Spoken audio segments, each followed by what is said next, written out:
Well, all eyes were on the red carpet at the Academy Awards as the stars stepped out for the Hollywood's most glamorous night. Celebrities hope their look from head to toe will put them on the A-list when it comes to style, and for many it did. Well, joining us today, we've got celebrity makeup artist, we have Dee Nickel, and celebrity hairstylist to all the stars, Cheryl McMahon, both of them joining us today. Thank you, girls. Hey, Desiree. We have the beauty BFFs, as Dee likes to call it. That's right. I like that. We're here to dish everything glamour. I mean, the Oscars were wild. It's like the Super Bowl of makeup. Oh my goodness, I'm so excited. So let's talk about some of the hits and some of the misses. I know both of you in love with Sarah Jessica Parker's look, and we have a picture, so we want to put that up, and I want to talk about what made it work. Cheryl, let's start with you for hair. All right. One of the things about the Oscars is that I always remember watching it with my grandmother, my bachi, when we were little. It was all about the glamour, and it was all about just looking like a movie star. I feel that Sarah Jessica Parker was basically the only one that looked like a movie star. You said that earlier. What was it that made her hair look that fabulous? I mean, was it the updo or the style that she went with? Everything, the dress, the makeup, everything coincided together, but also, too, like, she has, obviously, huge extensions on her head right now. But I just loved it. Even though it was huge and a little exaggerated, I just felt like, see, there she is. She's totally Sex in the City. She is working the glamour look like you're supposed to. It's the Oscars. And Dee, let's talk makeup, because I know she did the little smoky eye. Yes. I'm very proud. I know that it was a smoky eye that she was rocking. So what made her whole look come together for you? Well, it was the smoky eye, but she did the very pale lip, which makes it somewhat balanced. Okay. And I think with the dress was very dramatic, the hair was dramatic. If she had had on a softer look in makeup, it wouldn't have made sense. She would have looked washed out. It's kind of like, you know, a cake without icing. Oh, yeah. Okay, Dee, all right. Let's go to Monique, because I'm a huge Monique fan. But we talked about, she kind of shows up hair and makeup the same way all the time. Cheryl, talk with us about the hair. I just felt like every time I've seen her somewhere in an interview or anything like that, she wore her hair in the same fashion she usually does. I mean, the flower was great. It added a little verb, a little something, something. But I just felt like, you know what? And we all knew she was going to win, so I thought maybe like, looking like you, like wearing her hair the way she just wearing it just a little bit more of an attention getter. But then I think at the same time, Dee brought up something very interesting, and I think this explains why she wore her hair the way she did. Oh, yes. And of course, we won't talk about the other station, Miss Oprah. We're going to move it on. Cheryl, let's talk. I mean, Cheryl, Dee, let's talk about makeup, because we even said that she went kind of subtle. And is that okay to do for something like this? She did. You know what? I loved her eyes. I thought she looked beautiful. But I thought she could have used a little more color on her lips. The dress was a very strong color, and I thought her lips looked a little washed out. She could have used a little pop. Go with color more often.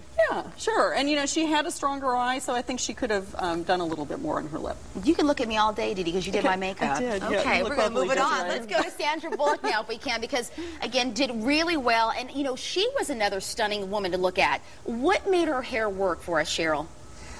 Again, Sandra Bullock was not deviating too far from who she was. She's a very likable person. She plays a lot of likable characters. So I think she wanted to also feel as comfortable as she could. And usually if someone is standing outside of their box, out of their element, they're not feeling comfortable, it reflects into their facial expressions. So I think also, too, she's a very, very beautiful woman, and even if she had a crew cut, she would have looked fabulous. But I think with her hair being long and flowy, everyone recognizes Sandra Bullock as someone like that. It went with her outfit. Dee, let's talk makeup, because she said do a red lip, a comment on the lipstick, if you will, and just comment on her overall look. Yes, well, overall, I thought she was gorgeous. I thought the dress was very monochromatic, and I understand why they put a red lip on her. I think she needed some color on her lip. There were a lot of very bold lips on the red carpet this year. Last year we saw a lot of really deep reds. This year they were very bright. So I felt like that color was a little bright. It could have been a little bit softer, but still red. Okay, still red. I liked the red. I just thought it should be a little bit softer, not quite as bright. So we wanted to recreate some of these looks, and you ladies are always great about helping us do that, and do it kind of on like a discount, so it doesn't cost us as much. Just a little bit. So we're going to start with Sandra Bullock. We saw them before, and we have one of our models. Let's bring Grace in. Grace Klimzak from Rags over on Chapel Street. She's here to help us out. She took the day off of work. We certainly appreciate it. And you're looking amazing. Tell us what you did with her, Cheryl. Well, Grace has very, very naturally curly hair, and it was still a little damp this morning when we started working on her. So what I did is I applied a volumizing mousse, something to add a little texture so I could smooth it out. And then after I smoothed it out, I added hot rollers to her hair, again with a little texturizer and a volumizing mousse.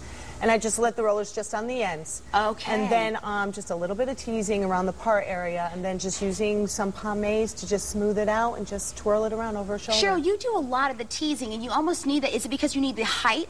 Yeah, a lot of times, too, you have to remember, you just need to have a little bit of height. You want to balance everything off. You want to balance the profile. You want to make sure things are not too flat. And really, if it's too close around the face, if you feel it's too flat, you feel a lot round. So you really need to complement someone's features, and sometimes someone doesn't need as much teasing as another person. Okay. But it's all about the look from every angle. Okay, good to know. And Dee Dee, let's talk makeup, because I think she looks amazing and just striking. Well, and the red lip is a classic look. It's really in. It's been in for a couple seasons. Like I said, we're seeing a brighter red on people. You could try fuchsia if you wanted to, but the idea behind a red lip is to keep everything else very soft. You do need a pop of color on your cheeks just to you know, give you that brightness, and keep the eyes really clean. She just has a neutral shadow all over her lid. We've got a little black liner really tight and thin along the top lash line, and a little bit underneath, and that's it. I mean, and that's it, classic. and it's subtle, but I do like the pop of color. Yes. And everybody, is it true that everybody can do a red lipstick, though? Yes, but you need to find the right undertone for you. If you're a warm tone person, you need something that has more yellow in it, or that's warmer, like a warmer red. If you are not kind of as golden in color, then something with a little more blue, which is what we have at Grace. All right, let's go to Meryl Streep. Thank you so very much, Grace. We appreciate that. Let's move over to Meryl Streep. And again,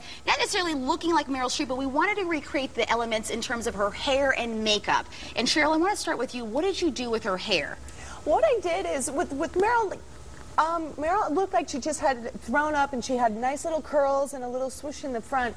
So what I did is I just basically, again, added a little texture, a little foaming. You want the hair a little dirty. You don't want to start it brand new. And I threw in a little mousse, little texturizer, and I just basically sectioned the hair out, and I just twirled the back up, pin it, and then I just teased the top up a little bit, flipped it over, and just went with her bangs so that she has a little verb, a little You were just on and talking about what you saw at the New York Fashion Week, and it was just everybody's doing the updo. Everyone was doing the updo, or everyone was long and natural. So, and a lot of the updos too were really non-contrived looks. It was very loose. It's very kind of effortless. Effortless. I like that. Effortless. Very much effortless. Non-contrived, not a lot of Andrew, you can smile. It's okay. Teasing and poking. It's just something that's very pretty, something that, you know what, she takes the dress off and then she goes back to work today. It's going to be fine. No one's going to be like, girl. Okay. You know, you're all, what's all that? Okay, Dee Dee, let's talk makeup now. Andrew, we're going to put you front and center again. And let's talk about what you did. Is it more of a natural look we're going for here? It's not necessarily natural, but it's more balanced. Okay. The smoky eye and the pale lip, and then you have the look with the red lip and the pale eye. Those are emphasizing one particular feature, and I think what Meryl Streep did absolutely beautifully was that she looked very balanced. Everything worked together. Her hair, the dress, her makeup was very soft, but it was still balanced. So you don't see one feature over the other. Okay. Yeah. And that's important because you don't want to overdo it. Well, it's important if you've had a couple birthdays. Okay. Okay. You know, we can't do extreme looks anymore. I like that. Yeah. So, I mean, we've got definition on her eyes. The colors that we used are soft. Her lip still has color on it, but it's not red, and it's not, you know, too dark. It's not too deep. It's a nice, it's probably 2 shades darker than her natural lip color. She looks amazing. Andrew, go ahead and smile, girl. Look, she's got the day off of work. She's working at Water's Edge, and she took the day off to be with us. We are so grateful to both of you girls. Well, folks, if you want to get a celebrity look for yourself, if you are looking for some inspiration, our beauty BFFs will take care of you. I'm telling you right now, you want to contact Cheryl at Karma Salons. The information is on your screen, and Cheryl can be found at 263 College Street right here in New Haven. And you can just call her up and just say, Cheryl, please hook me up. I need to look cute. And Dee Dee Nichols, celebrity makeup artist, we can always call her as well to get that look that you want. Her information also on the screen, just located down the street on State Street. Also on your blog, you've been talking about some of the looks that you can get. Absolutely. All of the tips that we talked about today are on the blog. So there are how-to instructions there if you just want to try it yourself. And the same thing for Cheryl. Ladies, thank you so much. High five.